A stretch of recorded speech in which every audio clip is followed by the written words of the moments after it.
Today I have a special guest. She's perfect, she's beautiful, she looks like Linda Evangelista. Welcome, Anna Sassin. Hi everyone, and thank you for having me. I'm very excited. I'm excited too.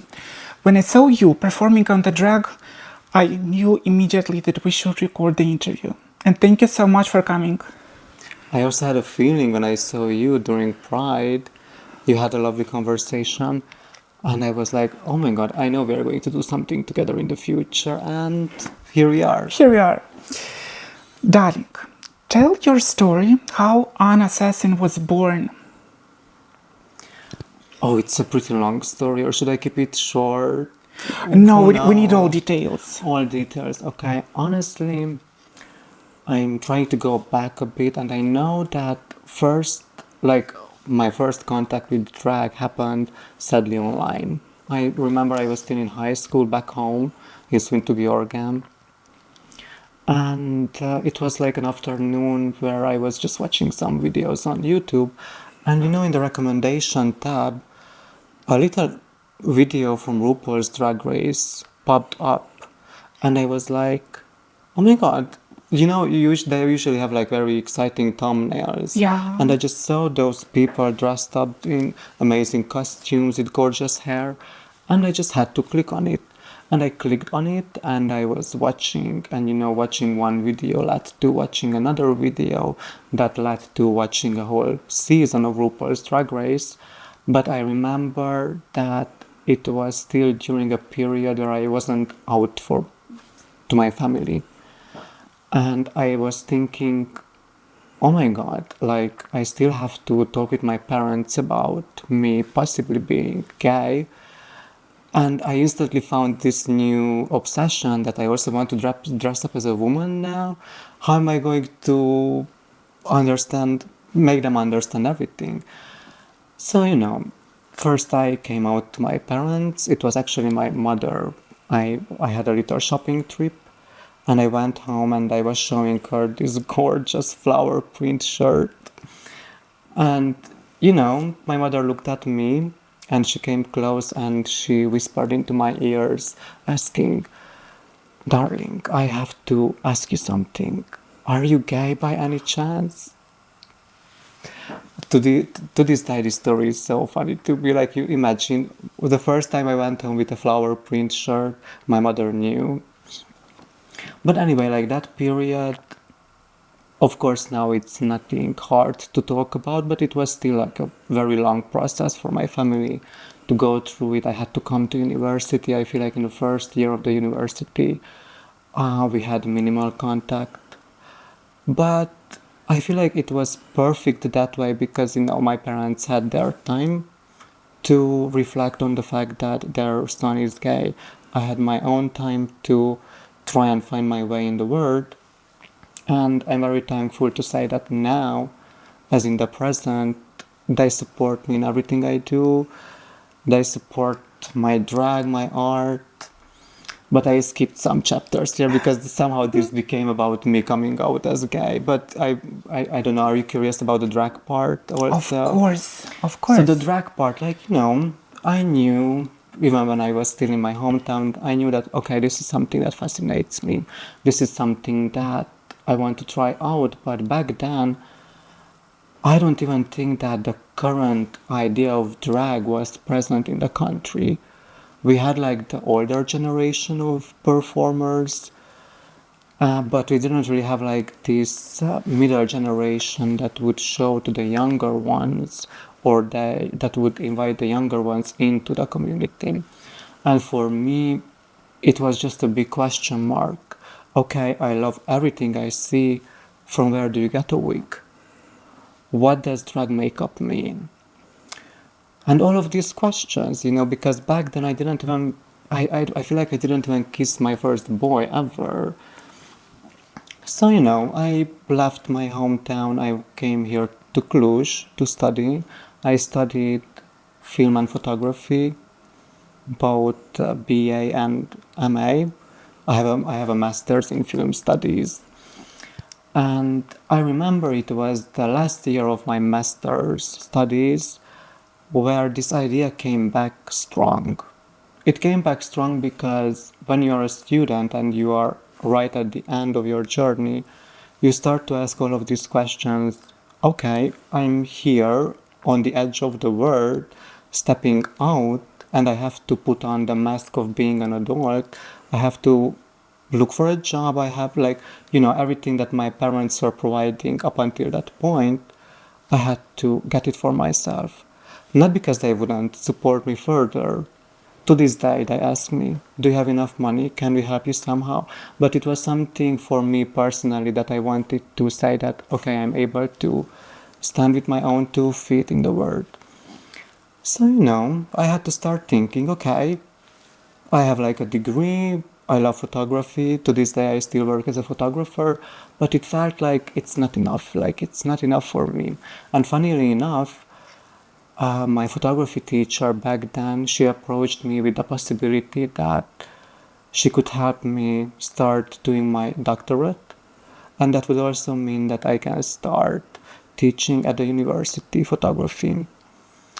And you can imagine, my parents were so proud, and even for me, that possibility seemed amazing, but it seemed amazing only for one day, because I was thinking, okay, theoretically, I accept this, but this also means that the journey ahead of me when it comes to the next 5 years is pretty much laid out. Like, okay, I step on this and I have to follow. But my only issue was that I knew that it's not for me. I knew that it felt very clean, it felt very, can I say, heteronormative. It felt very, it felt like it's part of the normal world. And I knew that I'm that kind of person that I feel like I belong to the underground. I feel like I belong to the ones who constantly ask questions, who constantly challenge systems. So I had a conversation with my mother where I opened up to her that I see that it's a very good opportunity that others could just dream about, but I just know it's not for me. It's not for me, and I told her that I'm seriously thinking about maybe giving a chance to drag. And my mother was always just as delusional as me, and she, to this day, she's like one of my biggest supporters. She said, you know what? Do it. If you feel like you are not part of that, go underground. Try out and see where it leads to. So I was still in my studies. I was preparing for my final exam, to which we had to shoot a short movie. And I was thinking, okay, either way, when it comes to creating a short movie, it costs you a lot of money. And I was thinking, okay, what if I make a short movie about this hypothetical drag character, an assassin? And that way I can put the money into drag, but I can also put the money into my degree. So I was thinking, girl math, this is perfect. And funnily enough, I started to buy a wig, get some makeup. On the side, my mother was going to second hands, and whenever she found something that she thought that I would like, she got it for me. And simultaneously, I was also working on the movie. Like, I had just this Friday, I went to a birthday party of a director that was helping me back then putting together the vision of an assassin and the movie. And that was happening, but then a switch happened. And this switch happened in 2023 when I also met with Gazal, my drag sister. And we went out for a coffee and we established that, okay, we are going to be the drag house of lust from now on, and we are going to conquer the world, and we are going to do the first new wave drag show here. And the environment seemed to enjoy it a lot, and they were hungry for it. And I was putting more and more energy and time into drag. And sadly, that meant that I failed my last year. I failed my last year, which once again everyone understood. I understood it the most. I knew that, okay, sorry, I know education is important, but I felt like this is where I have to put all of my attention and energy into, because I know and I believe in myself so much that I just know that this is the right choice. And we started to organize our shows at the beginning of 2024. Simultaneously, I got asked to perform in Bucharest. I got asked to perform during Pride last year. And so, that's what my life slowly started to become. But of course, the story is not, it has a happy ending, because last year I finished my studies. Because I went, like, I'm not a quitter. Like, I knew, okay, I couldn't finish, but I'm finishing it. And I finished it last year. And I feel like it was the universe guiding me, because last year um, I I wasn't working on a movie anymore. I was working on this multimedia project that was about documenting the current growing scene, drag scene in Cluj. And I did this project, which included Polaroids, digital pictures, little video interviews, and I presented it at my university in full drag, and I got tens. I got tens, and even my teachers, they were extremely respectful, because I remember I was there, and before me starting to present, they were like, okay, but just so we know, how should we address you if you look like this? And with this kind of, like, I appreciate it a lot, but to them I said, it's okay, we can go with my usual name, because it must be weird for them. But, like, still the idea that they were thinking about asking how they should now address me, it felt correct. So I did my presentation. I got tens. I got to be. I remember it's called Diploma Festival in Bucharest. I got selected for that. So the whole project was on exhibition there. And that meant, like, for a period, the end of my artistic career, because then again, drag became important. I pushed everything into drag. And the last part of the last year was a very hard one, in that way that you can imagine. Like, we have to be transparent here. When it comes to drag and when it comes to Romania, the possibility of being a drag queen, like a working drag queen, it's close to zero. But it meant so much to me, and especially because I saw that it changes communities, it builds up communities. I finally felt like I'm that kind of artist that I always wanted to be through my photography, but I couldn't manage to reach that level. And through the shows that we were organizing, I saw that my surrounding is changing. Like, Cluj-Napoca already looks different compared to when I came here, and I felt very privileged to be able to be part of that. And I knew that this is it, like, this is what I want to do until I die. Like, there is no other option for me. And still, I was pushing myself very hard. Like, everything was about drag, everything was about improving myself, improving the events. And that also meant that finding a job, I wasn't against finding a job, but also here is this background information about me. I'm also part of the Hungarian minority. And trying to find a job as someone who doesn't speak Romanian that well, it felt extremely scary. It felt like extremely anxiety inducing, and I just couldn't really figure out what to do, because I saw that, all of my sisters that we started to do drag together with, they started to have all of these jobs and because of those, they had the chance to sustain themselves, and I was somewhere there in the middle, trying to sustain myself from the shows, which wasn't enough. And so I had to rely on my parents, and I remember we had a very big fight around New Year's.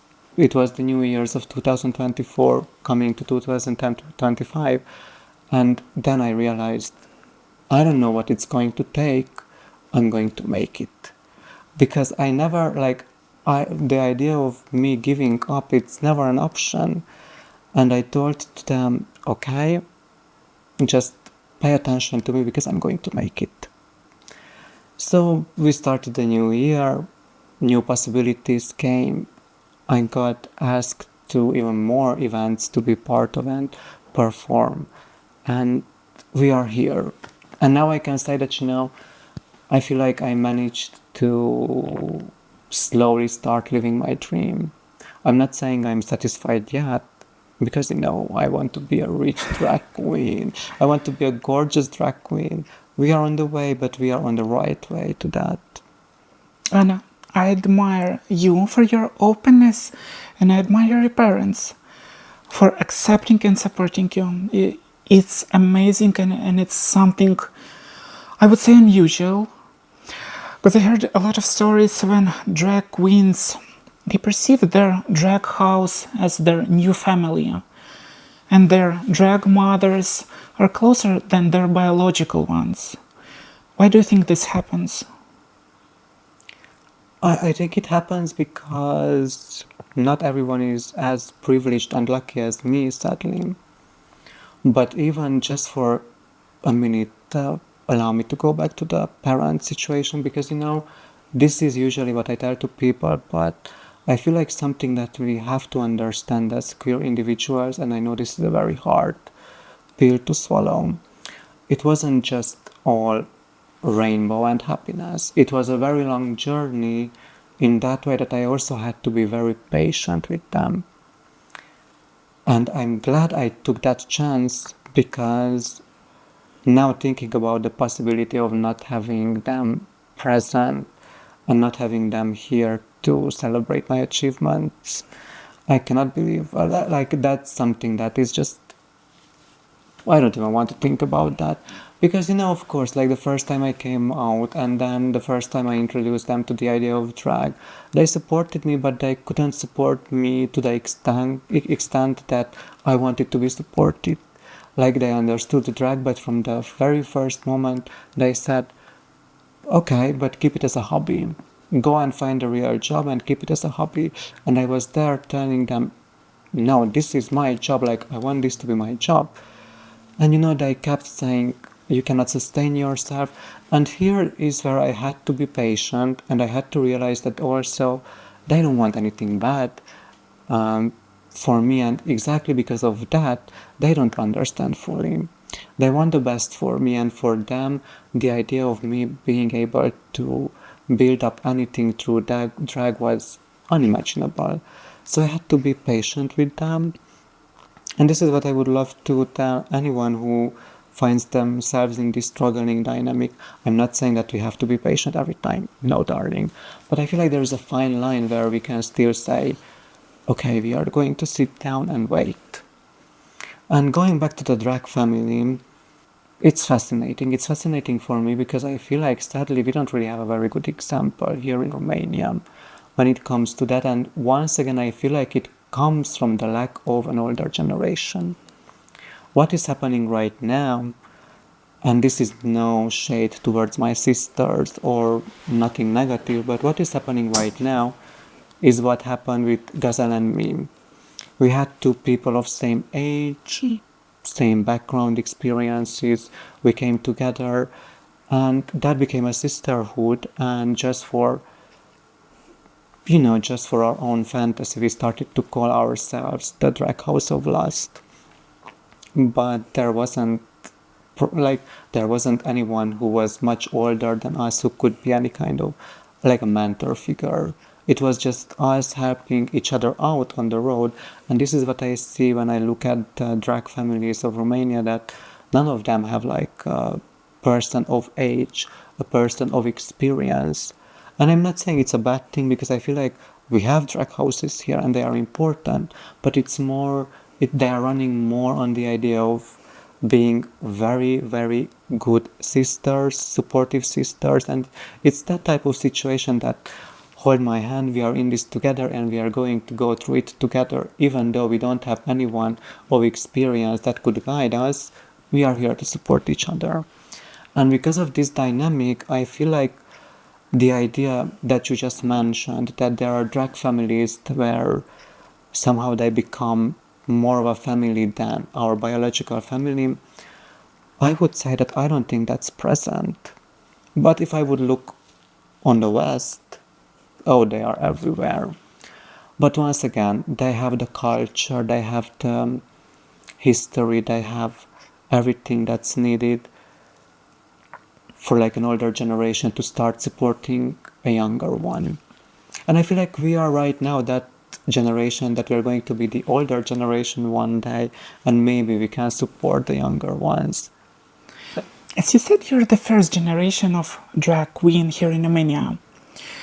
And you don't have anyone older. You don't have any example to copy or to learn from. Okay, if I said we are the first generation, with that I mean, in my mind, there is the old wave of drag artists, and there is this new wave of drag artists, and I feel like what separates them is the popularity of Drag Race, because I feel like there was some kind of drag, like a certain kind of drag before Drag Race, but after Drag Race became this sensation, drag changed, and then it became what we see now with my current generation. And I know there were people, and there are still people who are of an older age, and I had the lovely chance last year to perform together with an older drag queen from Brasov, and I felt that was such a surreal experience. I felt like, you know, when you just want to bow down. But once again, I feel like it's different in that sense that I can respect and I can give gratitude to their fight and to what they had to go through so we can be here. And I feel like this is going to get me in trouble. But I told this exact thing to people before. I don't think they did anything for me to be here right now. What do you mean by that? You know, I had a conversation with someone who said that I should be more open and more respectful to that generation because thanks to them, I have a stage to perform on. And to that I said, no, darling, I have a stage to perform on because I built it up. Yes.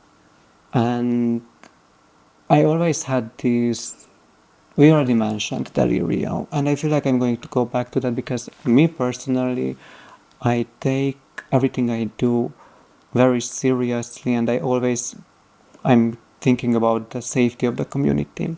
And when it comes to collaborating with people after a certain age, I cannot not think that, darling, you might have nasty thing in your background.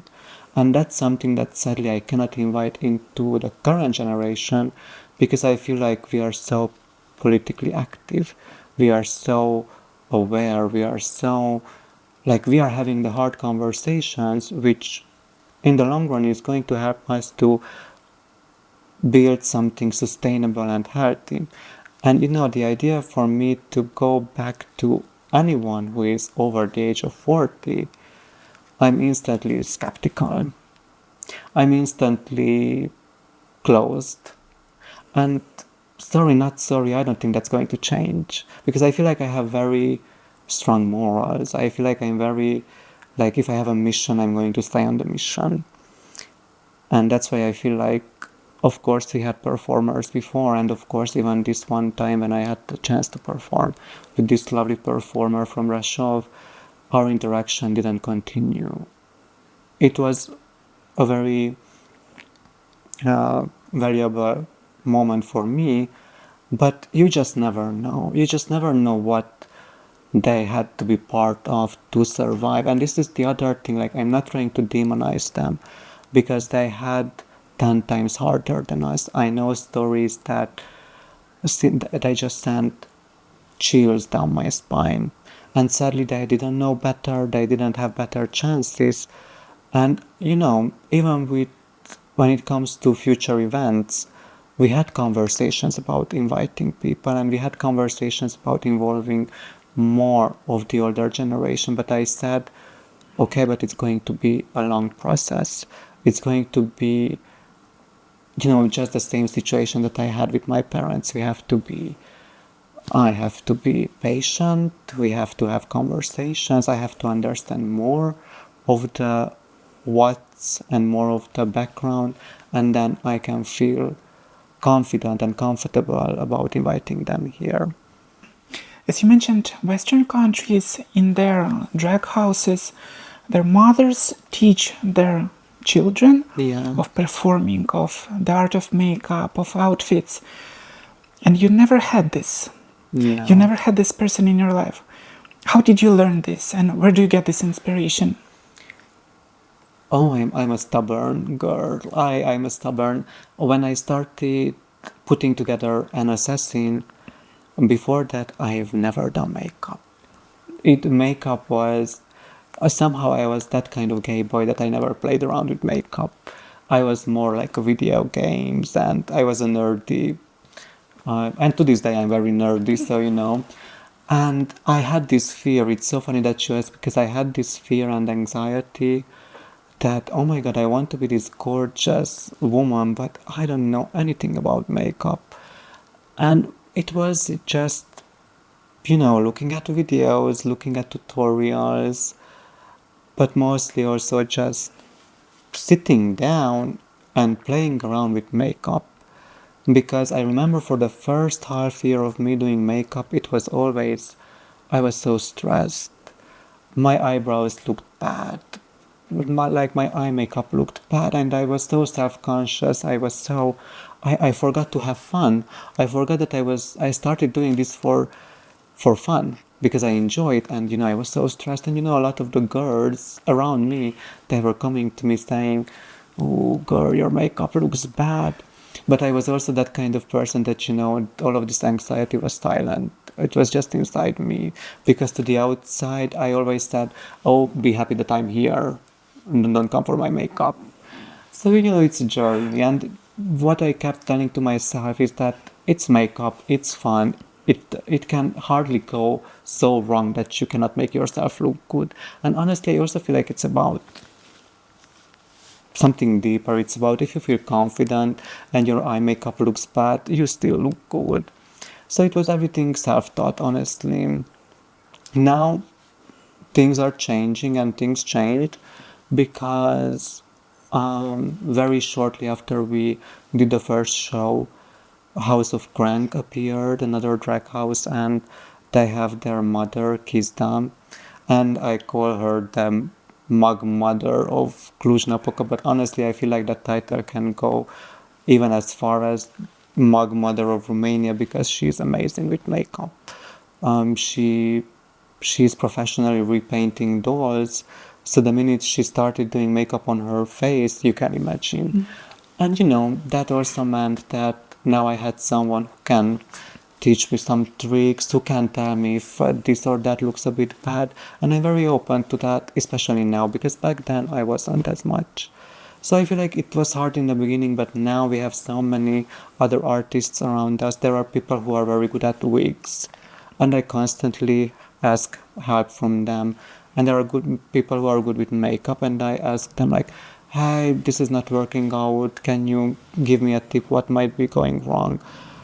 So yeah, I feel like, and this is the kind of life I wanted to live, and now it almost feels a bit surreal that I can talk to you about it right now, and I love that.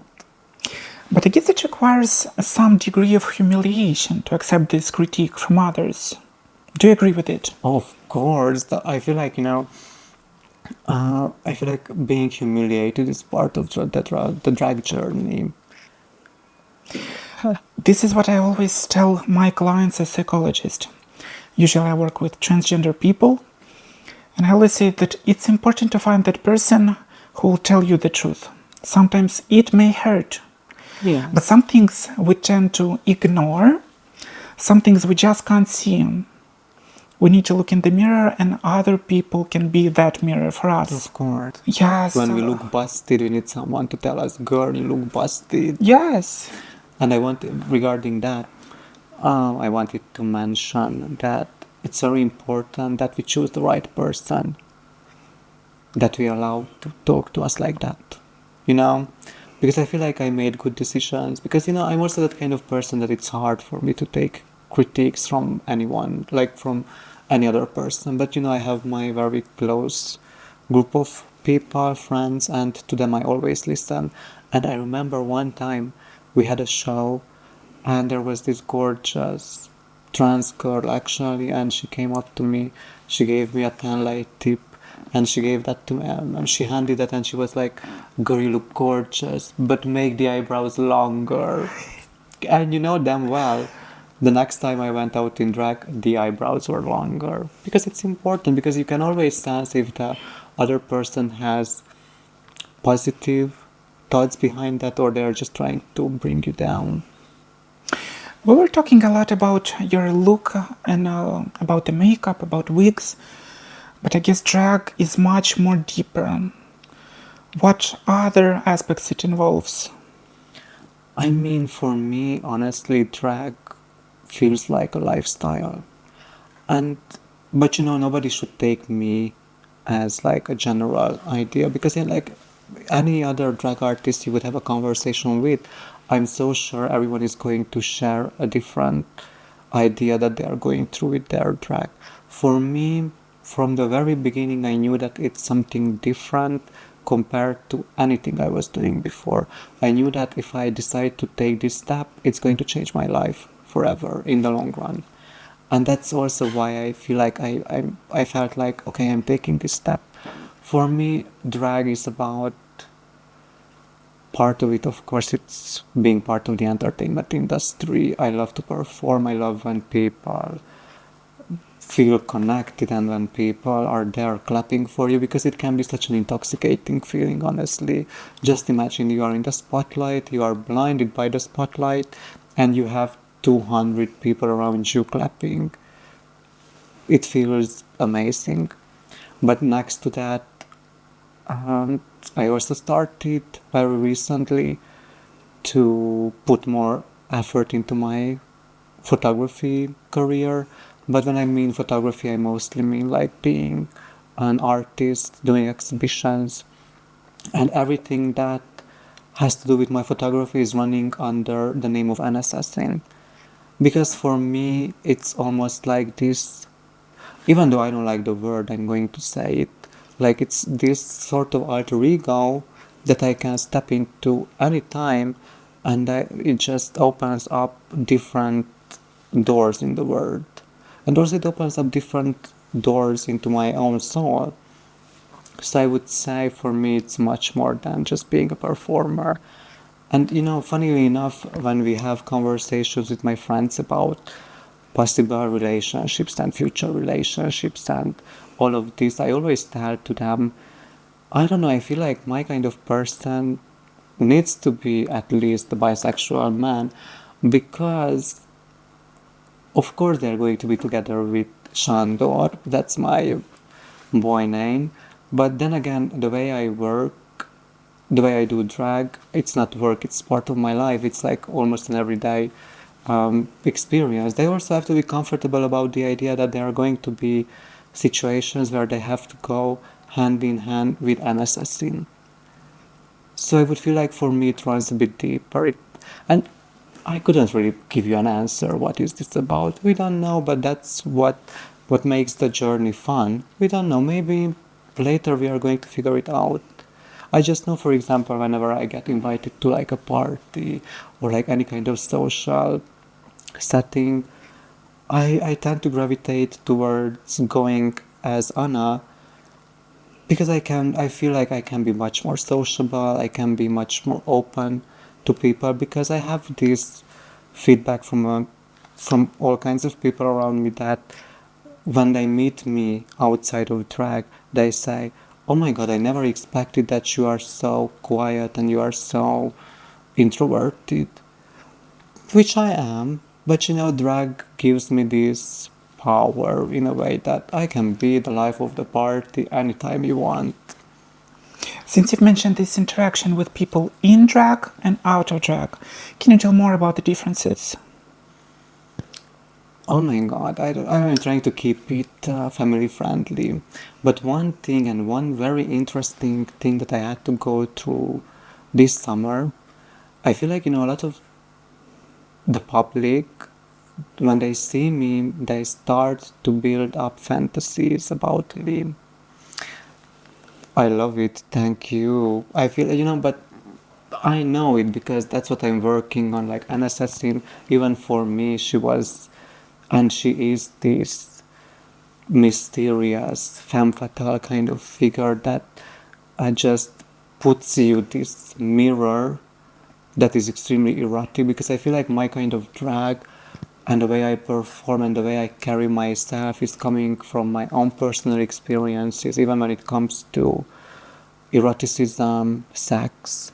I feel like that is such a deep topic, and there are so many questions and issues and trauma that people are not even, they don't register it. And I feel like the way I carry myself or NSS, it is like a mirror. When people come close enough, they can look at themselves, because I know that I always put questions in their minds. So it's quite fascinating for me, if you ask me. And sadly, I had also negative experiences because of that, because I feel like my boundaries weren't strong enough. But then again, I take everything as a lesson. Now I know where to draw a boundary, now I know where it's performance and where it's reality. But I would keep that, and I will keep that aspect of my drag. And yeah, it's for the public to discover. It's good that you've mentioned sexualization of you in Yes. drag. I, as a trans woman, experience it a lot, especially online, when there is no repercussions of this interaction, of these dismissive comments. And usually they come from men. Yes. And the public knows that trans people are oftentimes involved in adult content, in this creation. And this is a big misconception. It used to be before, but it was a way of survival Of course. for our community. It wasn't the easy money, but it was a fast money. It was a quick way to earn money. And honestly, oftentimes it was the only way to earn. Yes. And talking about misconceptions, how is drag culture perceived in Romania? Are there any misconceptions that you want to debunk?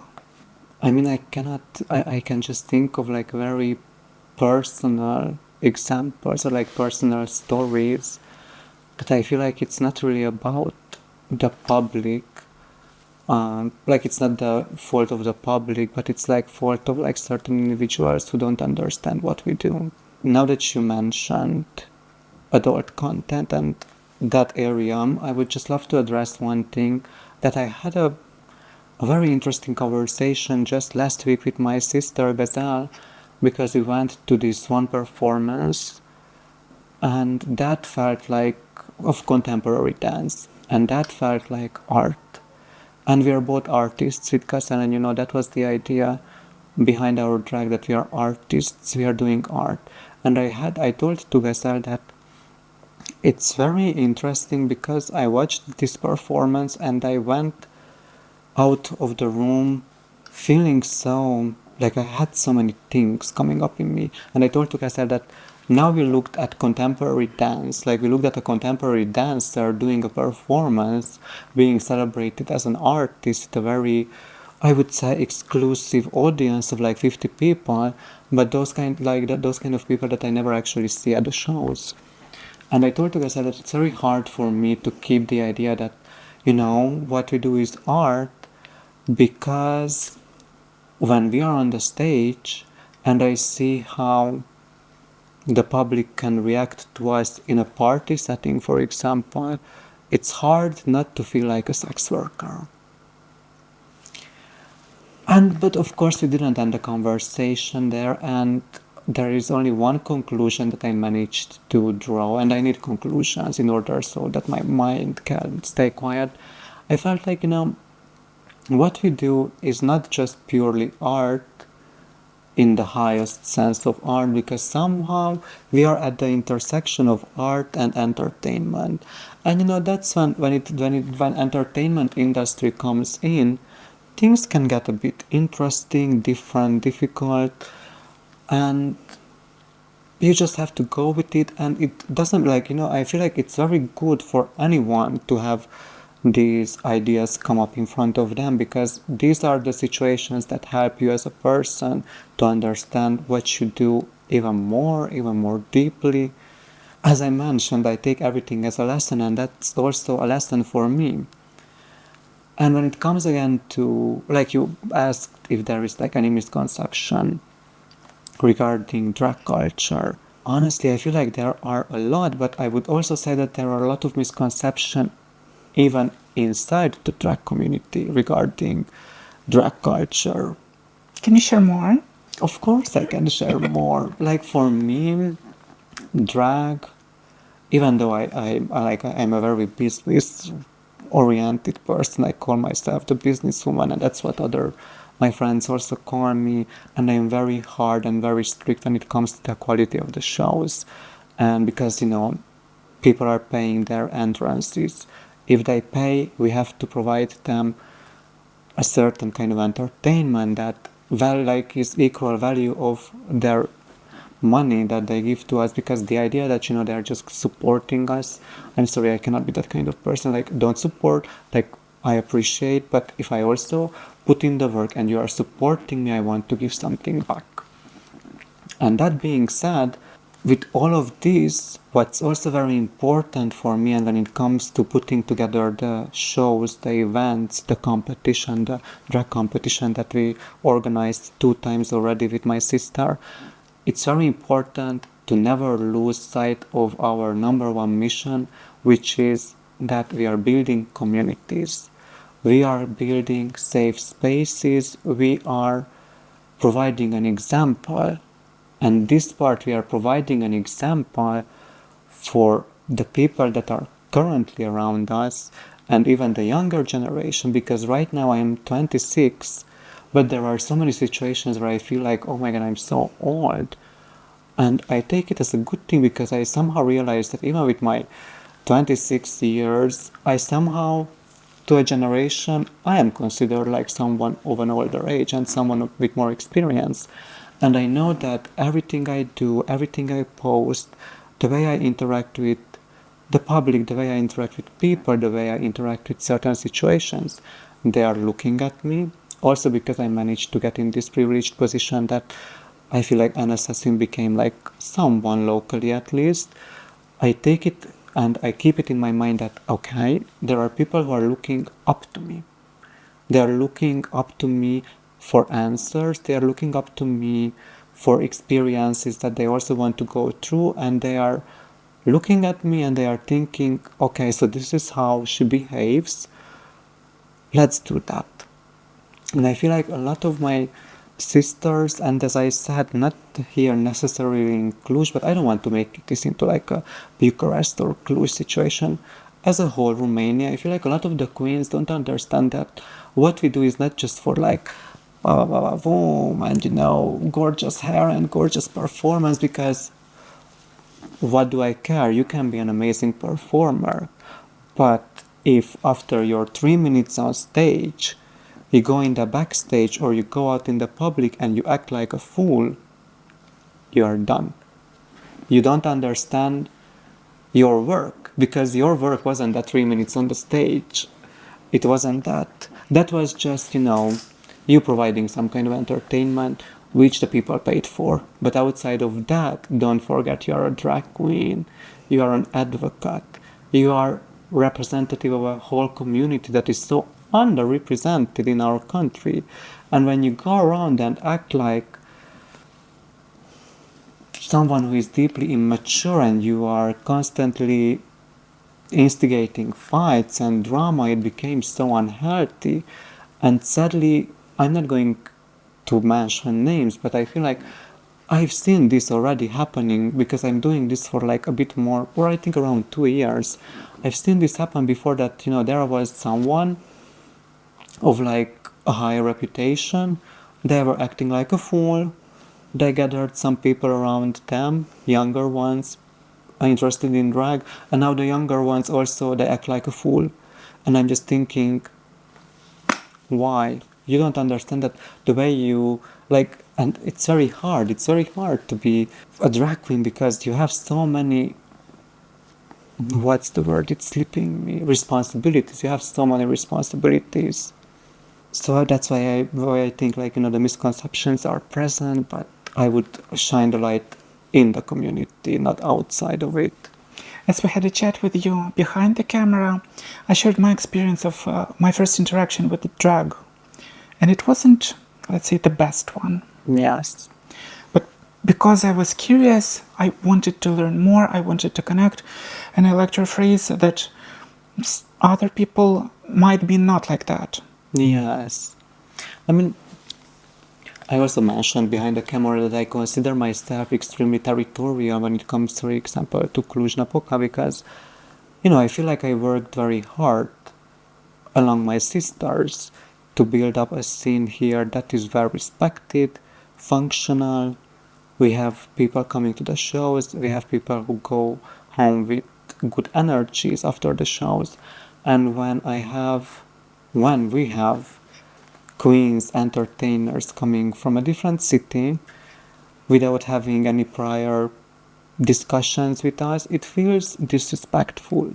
You said that word and I'm going to steal Yes. it now because it feels so sharp and so real. It feels disrespectful because I feel like we are working hard, we are putting it in a lot of hours and energy and time and everything so that we can constantly elevate the way we do drag. And when I see that someone is coming here and just doing their 3 numbers with 5 people present and the look is not right, the energy is, and me going like, the wig doesn't look good and the outfit doesn't look good, it's like the surface level, like I can look over that. I don't care if you're not cool. I don't care about the looks. If you're a good person and if you understand your mission, I don't care how you look.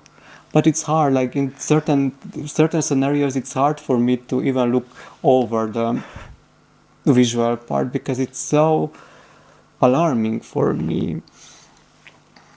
So yeah, like I have no problem because even now we had another drag queen from Bucharest, Iris Terafam, who did a one-woman show. And once again, I had the same fears in me that... Actually, let's leave this part. Actually, Let's talk behind the camera. We are going to... Yes. But I guess what you're talking about is not about sharing territory. It's about others appreciating your work. As you said, you built the stage here. It's about showing respect. I mean, honestly, to this day, in the beginning, I was very keen on being respected. Like, I wanted to be respected because I knew all of the sacrifices I had to make so we can have whatever we have now. And it's not just like a singular work. Like, I'm not saying that just because of me we have anything drag related to Cluj, because that would be very unfair to countless people who also put in their work. But at the same time, I know that I consider myself some kind of an engine when it comes to drag here. And I felt like I deserve to be respected, but then very fast I had to realize that if I want to keep myself mentally healthy, I have to let go of these expectations. Just because I feel like we are so young once again, and I feel like I know that I'm already part of queer history, I'm already part of drag history, but that kind of history will be written only in 20 years. So if I get my flowers in 20 years, I'm happy with that. Because now I see that it's very hard for some people to admit that, yeah, an assassin did her things here. But once again, it's okay. Now I'm okay. Back then I wasn't that okay. Back then I was, babe, you have to respect me.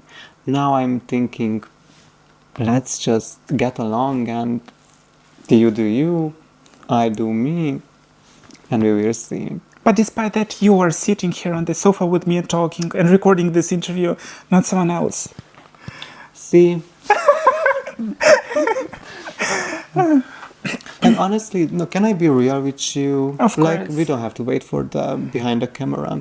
Like, just the other day, I got a rumor from someone that there was one particular person from Bucharest, obviously, a drag artist, who was saying that, and this I took it to heart because it didn't involve just me, it involved the whole community, the drag community here in Cluj. And I said that, ever since we started drag, compared to now, we didn't evolve. We are not evolving.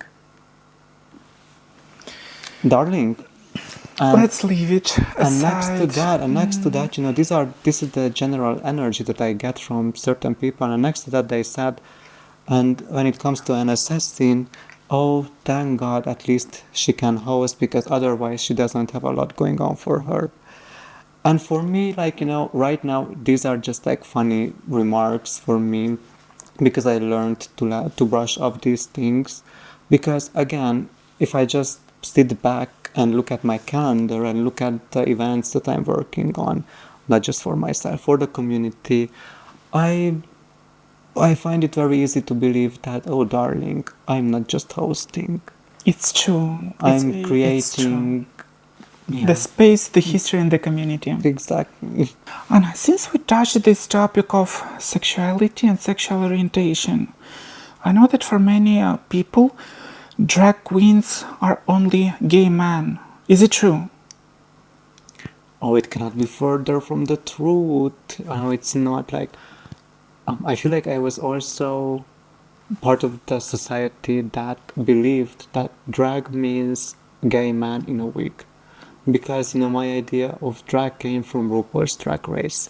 And back then, and I'm talking like 7, 8 years ago, Drag Race made sure that they are putting together an image of drag that is very easy to sell.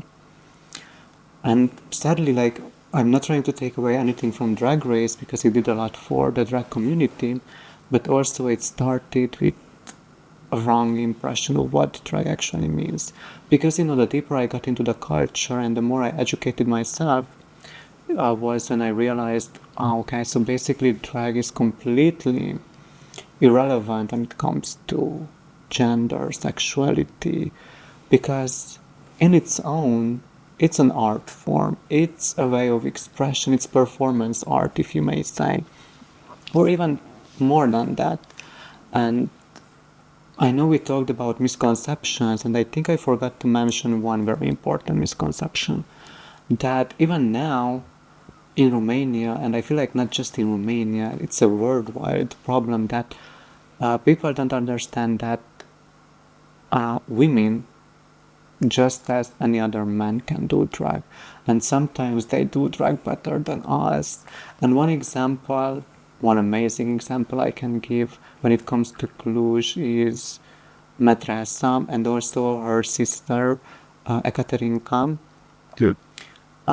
And for example, with Matresa, it was our second show with Casal, where Matresa opened up the idea that she loves what we are doing, she loves everything that's going on, and she wants to be part of it. And with my sister, we were like, yes, of course, let's do it. But at the same time, she had questions. She had questions that she heard these rumors from people locally and online that, drag is for gay men. And we made sure that she forgets those. We said that, darling, drag is about what you make out of it. If you want to be a clown, you be a clown. If you want to be an animal creature, gorgeous, elegant, you be that. And I feel like that is what to this day we are struggling with. That people, especially I encountered this in Bucharest, for example, that there is a part of the audience that they don't really see AFAB drag queens equal to us, which is just mind-boggling to me, honestly.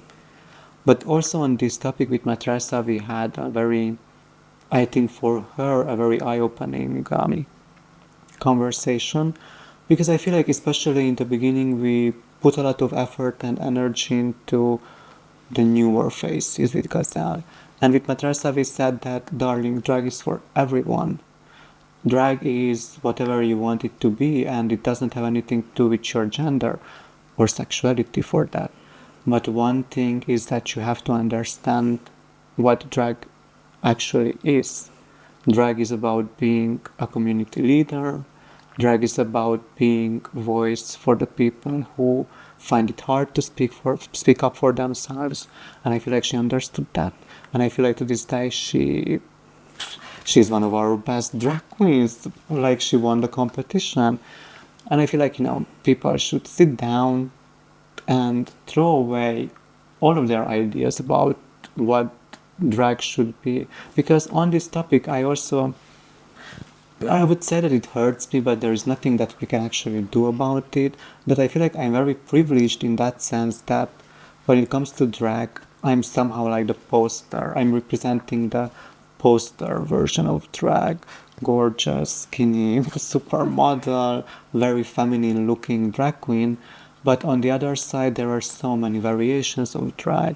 And, next to RuPaul's Drag Race, one very important, at least for me, show, and I feel like for everyone, should be Dragula, which is Drag Race, but make it crazy. It's about the alternative, it's about embracing the dark, it's about embracing anything that has to do with monsters and gore and BDSM and sex and all you can imagine. And the judges on that show, they say every time that even though it's a competition, we are not here to judge your drag or the way that you do drag. We are here just to judge you according to the challenge that we put you to. So I feel like Drag Race could learn something from that. But also, on the other hand, I feel like Drag Race is learning from their past mistakes, because now we see the inclusion of a much wider variety of performers, which we are thankful for. But I'm still waiting for a drag king on Drag Race. Can you imagine? That would be It would have been amazing, fascinating. yeah. That would be amazing. We spoke a lot about misconceptions and rumors, but sometimes they lead to really bad consequences. Like we recently saw that ban on public reads for drag queens in America. Yes. What should we do to fight this? Because it has nothing to do with reality, these bans. They're not aimed against drag queens, as we understand. I mean, yeah, as I said, like, oh, darling, we all know it's not about drag queens. Yes. It's not about drag. They just found like a stupid way to make that bill happen, and it's just completely mind-boggling to me. What we can do is, I don't know, even as drag performers, we have to be extremely mindful of what we do. But this is so irrelevant in my mind compared to the real issue when it comes to the bans. Like, okay, but if we stay on the drag part, we have to be mindful, cultured, and educated as performers. We have to know that, for example, me, the kind of drag I do, I would never go to a kid's birthday party. I would never perform in front of children. Even though I'm not undressing or I'm not showing any kind of nudity, I just know that my kind of act is very suggestive, that I feel uncomfortable doing that in front of a smaller child. And for example, there is Ekaterinka, who I mentioned. Baby, like, she is the personification of bubblegum princess energy. And I told this to her previously, that I feel like you should do something related to children, like you should do, because she was also an artist, you should do like a little arts and crafts event with children, or even reading for children, because compared to me, her drag is like big purple hair. And I saw that for the upcoming show that they're going to have on the 21st, actually, it's going to be their 1 year anniversary show. She's going to have this corset, which is pink and ruffly with Peppa Pig here in front. Can you imagine? Like, I feel like the small ones would love that. But I feel like that's what we can do. We are we we are cultured enough to not make bad decisions. But on the side, we have to realize that our position in this bigger conversation is not the actual position that they are putting us in. The bans, in my mind, the bans were never about us. Because realistically, I'm not there. I didn't live that kind of experience, but what can they do? They can, possibly the police comes, takes me away, I take off the wig and I take off the clothes, and they are like, okay, now you are ready to go. But when it comes to a very feminine presenting trans woman, there is nothing to take off, darling. Yes. And this is the issue that a lot of the drag queens actually I follow spoke up about, that it's not about them, because the police can go to them, find them, it's okay, they pay the fine, and they can still do their events privately behind closed doors. But let's say a trans woman, and I said like very feminine presenting trans woman who loves like a big hair, makeup, or I don't even know what's honestly like what's the standard for these policemen when it comes to a trans woman. But for them, you are just living your life, walking on the street, going to get coffee, and then the police comes. Oh, drag is not allowed in public spaces, we are here to fine you. What is that person going to do? And I feel like these are the questions that these higher ups are not addressing. And I feel like we know the reason why they are not addressing, because I know the reason why they put that whole limitation in place. I feel like it was somehow testing the waters, seeing how would the public react to this. And when they saw that, okay, this is something that we can let slide, then we are going to do the real thing. And I feel like this is what we have to do as drag artists. We have to realize, even though it affects us, on the written paper, it's theoretically about us. Oh, it's not about us, darling. And as I said, in the context of this, it's easier for us, still not easy, but it's still not about us. And we have to step up for our community. We have to, and because also under this we have power. As long as we can still operate behind closed doors, we can still preach, we can still educate. And that's what, for example, this year I did at our anniversary show. I remember after the show was done, I got the microphone and I made sure that I know that the majority of the community that also I see comes to the shows, it comes like they're like twinks, if you may say. And I always feel that it's important to remind these people that you are part of a community where you are the privileged ones. Because we have to talk about our trans sisters, our trans brothers, we have to stand up for them. And the idea that any of these people in front of me would say anything negative, oh, we are done.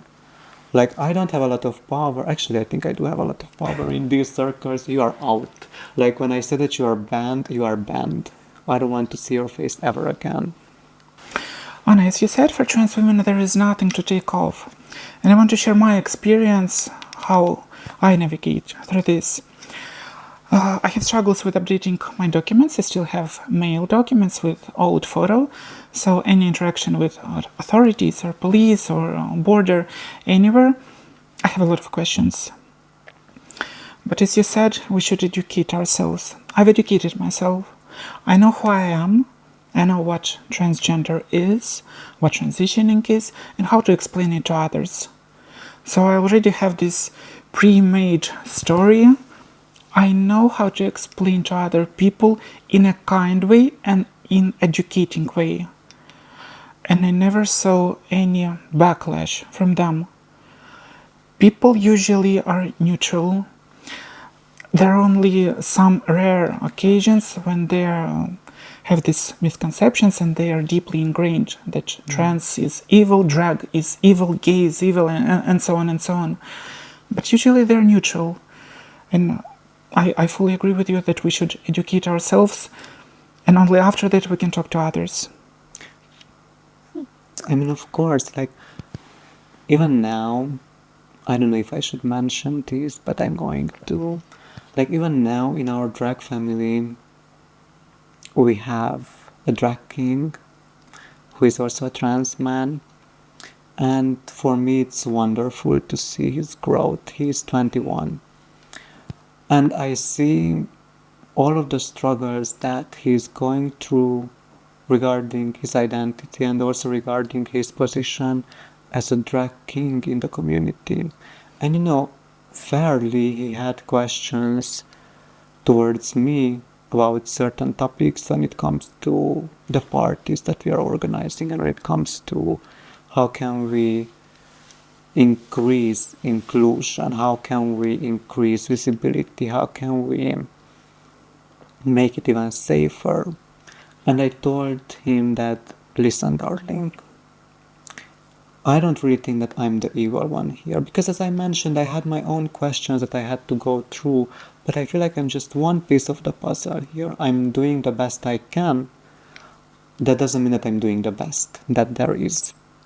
I feel like, while I'm doing my thing, you also have a job to do. And for him, I said that I know it's very hard. And, he said to me that these are the exact issues that were bringing him down, because I explained to him that if you feel like there are places that are not representative enough of you, go, show up, be, because and I also feel like I don't want to share a story that's not mine, but this is just my outtake from the story, because what's important is, and he's so young. I feel like he's so young and he's so smart already about the way he's trying to perceive the world. But sadly, that's the reality. Like, you are 21, you don't have the environment that would be very healthy for you. But I didn't have it either. I had to build it up myself. And now I said to him just the other day, darling, your job is to put on drag, be the drag king that we all need, come to the places, because there are other people in the crowd that you don't even know about who might have the same idea as you, but maybe they need a bit more encouragement, maybe they need more of a real life experience, and that has to be you. And he said he knows, and this is why it's like very hard on him right now. But I told him, we are here, we are going to go through it together, but first you have to show up. You cannot come to me and you cannot come to other places, organizers with these requirements when the power is actually in your hand. And I know it's not an easy position to be in. It's, on the contrary, very hard, because basically you are, again, the first in a line. But once you are the first in the line continues. It's true. Anna, but I find a lot of confusions and misunderstanding even within our community. And especially when we're talking about differences between drag queens, between trans women, between crossdressers. And I'm not even mentioning the broad public who is, let's say, uneducated about the LGBT community. Can you explain those differences, how you understand them? Once again, I feel like we are educators.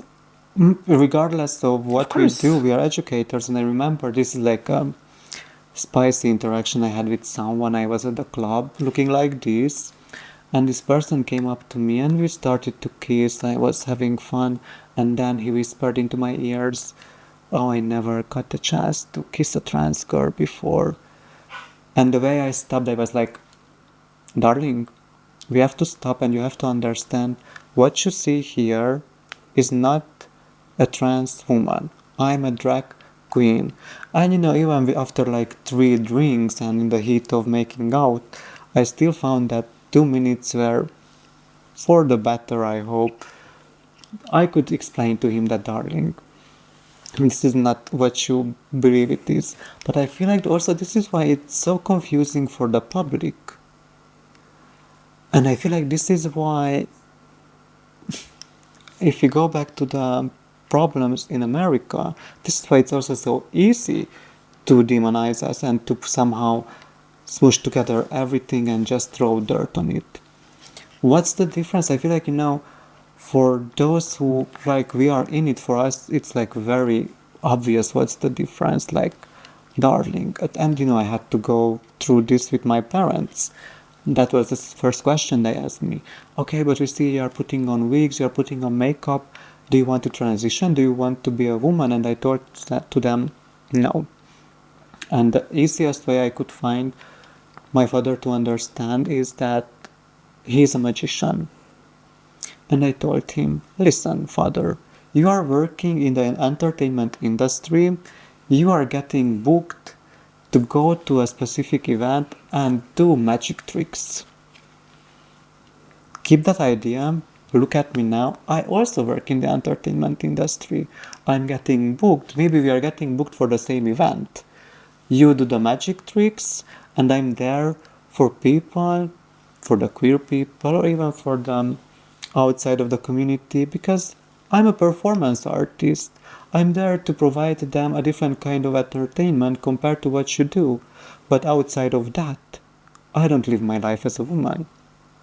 I would like, when the performance is done, when the night is done, I go home, I take my wig off, I wash my makeup off, and the next day I go out on the street and I'm presenting as a boy. And I feel like, between trans and drag, that's the difference. One is about identity, and the other one, in this exact context, it's more like a job. And I even told this to someone, like ask, like this is what how that this would be my counter question for someone who asks me, like, also you want to know what's the difference between a drag queen and a trans woman. Okay, can you tell me what's the difference between a trans woman and a nurse? What is the difference? Like, they are completely different things. It just happens that we both want to look gorgeous, and we do. It's true. Like, It's true. and when it comes to cross-dressing, honestly, I feel like that's where you are losing me a bit, because for me it's hard to pinpoint its exact location on this big wheel. I know it's something that, from my understanding, and that's also why I feel like sometimes I'm somewhere on the line of being a drag queen and a crossdresser, because from my understanding, being a crossdresser also means that it's not your job, nobody is paying you for that, nobody is asking you to do that, but it's for your pleasure. It's for your momentary pleasure, it's for a night out that you want to experience. But then again, you're not getting paid for that, and then again, the next day you wake up as a man. Being a crossdresser is for a night. But other than that, I couldn't really, because also in the drag community there is this running joke that usually the ones that don't look that put together, they are just getting called crossdressers. So Some time ago, and I recorded a separate video, and I talked about differences between crossdressers, drag queens, feminine presenting men, and also trans women.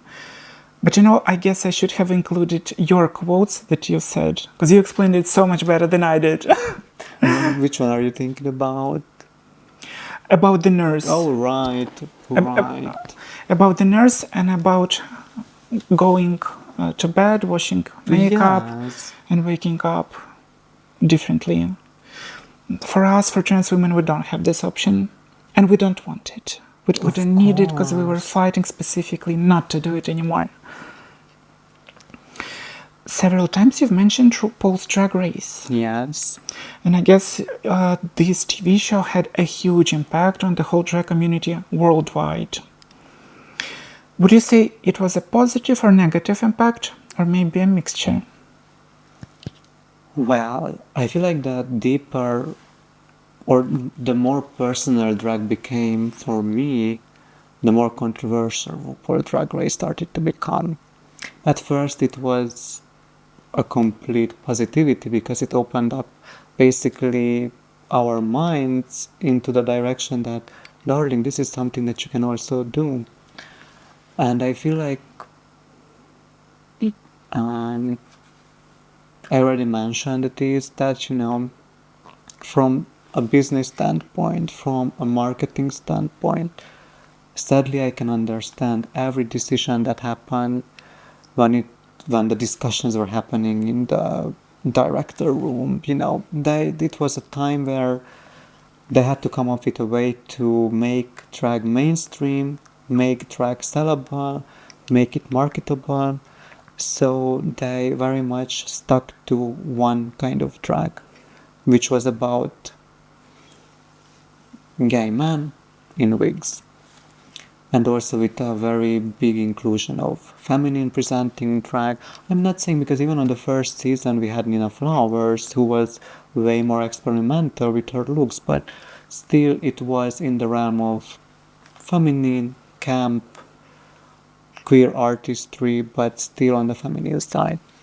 And they kept feeding that image for a long time, and it worked. It worked because Drag Race became like an international sensation.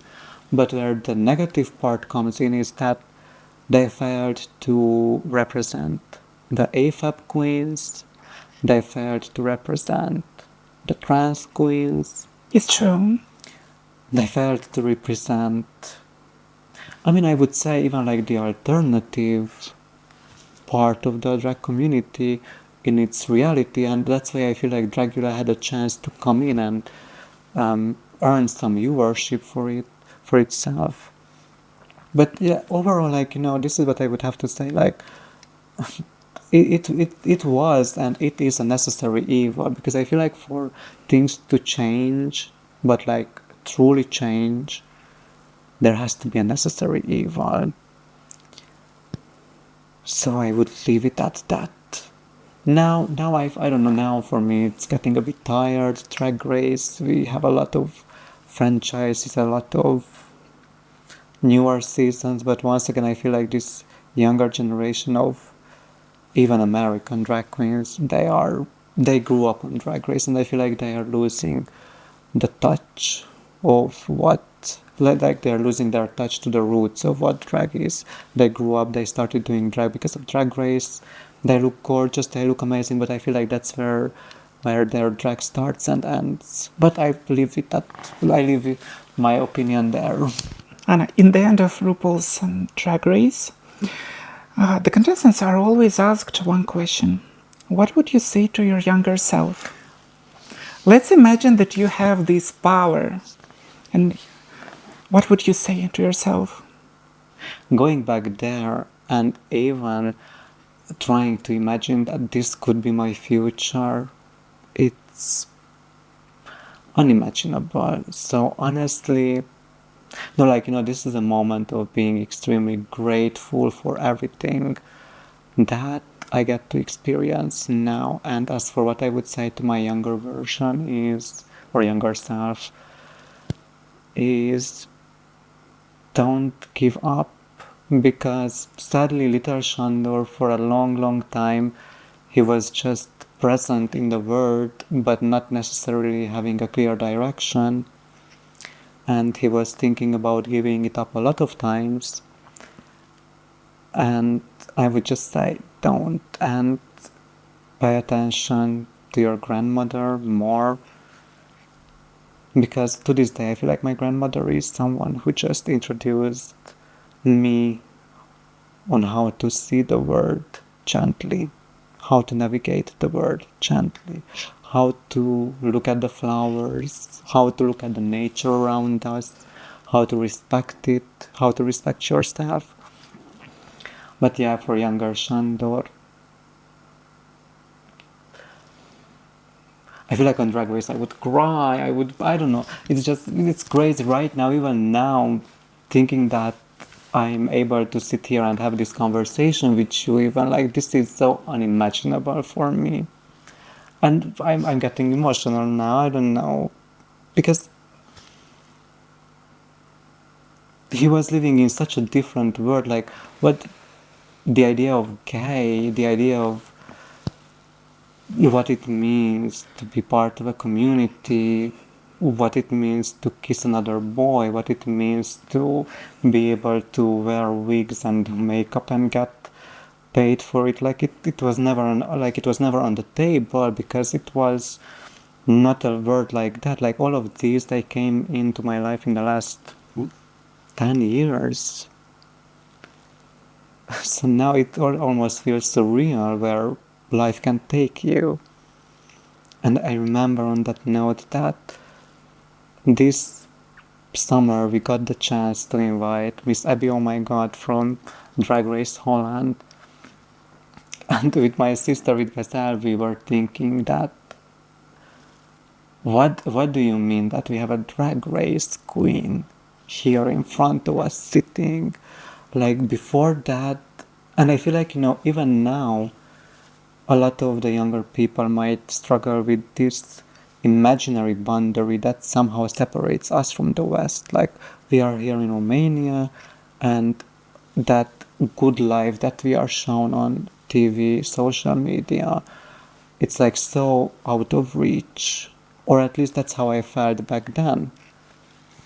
And the idea that, I got, dragged through Drag Race, I've seen these queens perform on the internet, on the series, and now I have one in front of me. That imaginary gap, that imaginary boundary, it went away like it was nothing. So on that note, I would say to Shandor, hang on, it will get so beautiful. You you couldn't even believe it. Like, yeah. I guess you've made both us emotional. Let's switch to a more positive note.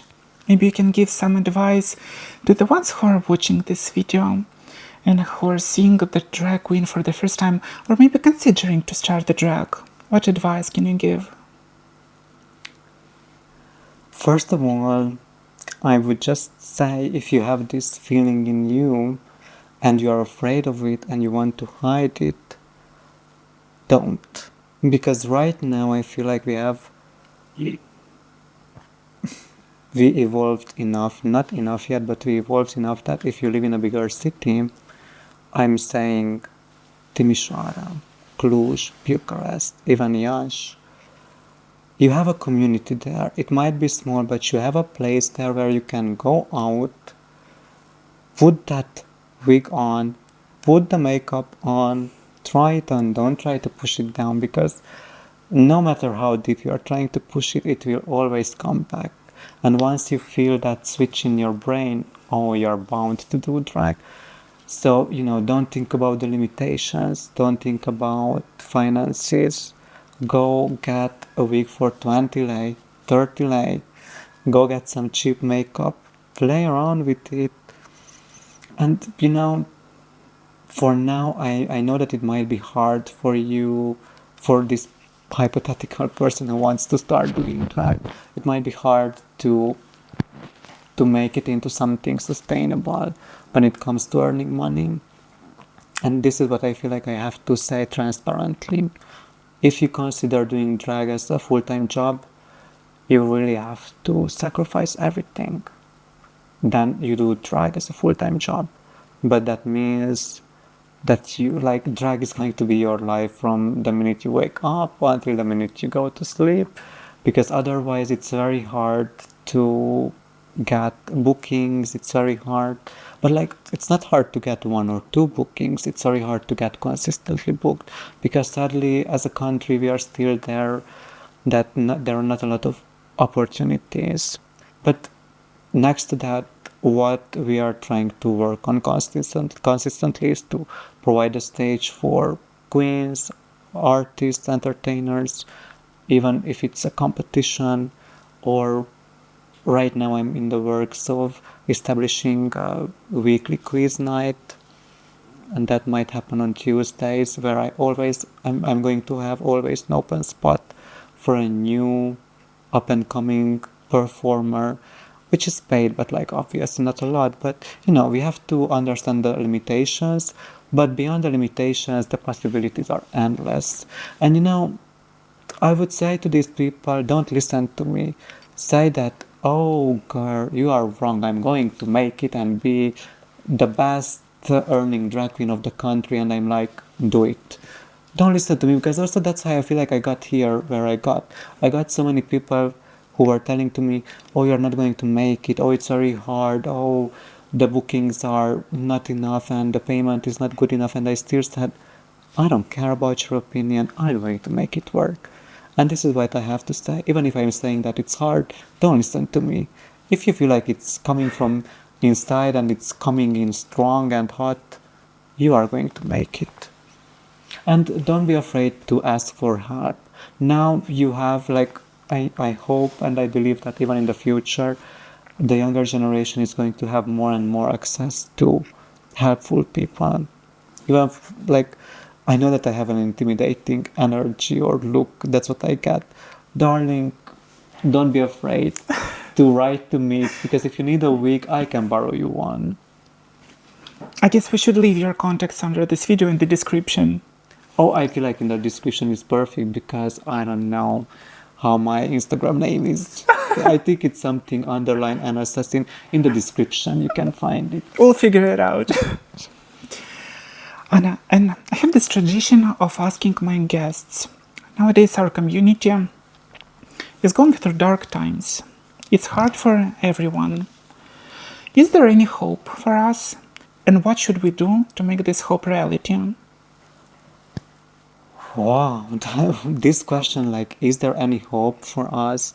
Darling, we can never allow the idea that there is no hope.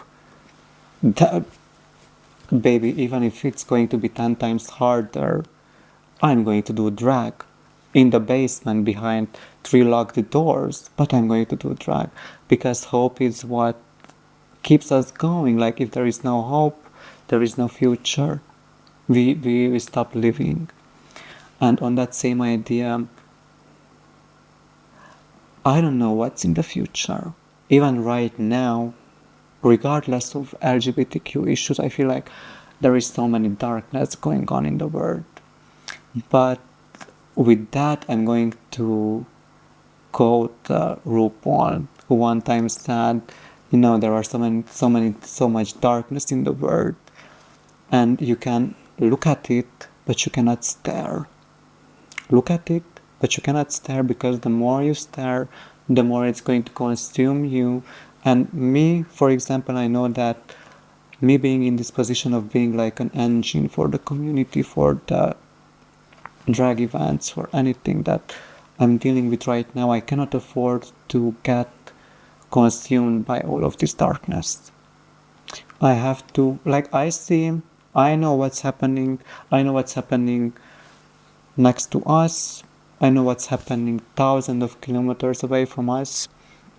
But I cannot let that consume me, because I know that I still have a mission to do here. I still have hopes to keep up. I still have hopes to feed. And I have a lot of work to do. And I'm going to do my work. I'm going to do my work. Anna, thank you so much for this inspiring, empowering, and exciting conversation. For me, it was a big surprise, a good one, that you managed to combine beauty, intelligence, and youth. You're a gorgeous person, and I'm so grateful that you came today and shared your experience with our audience. Thank you so much. Thank you so much also.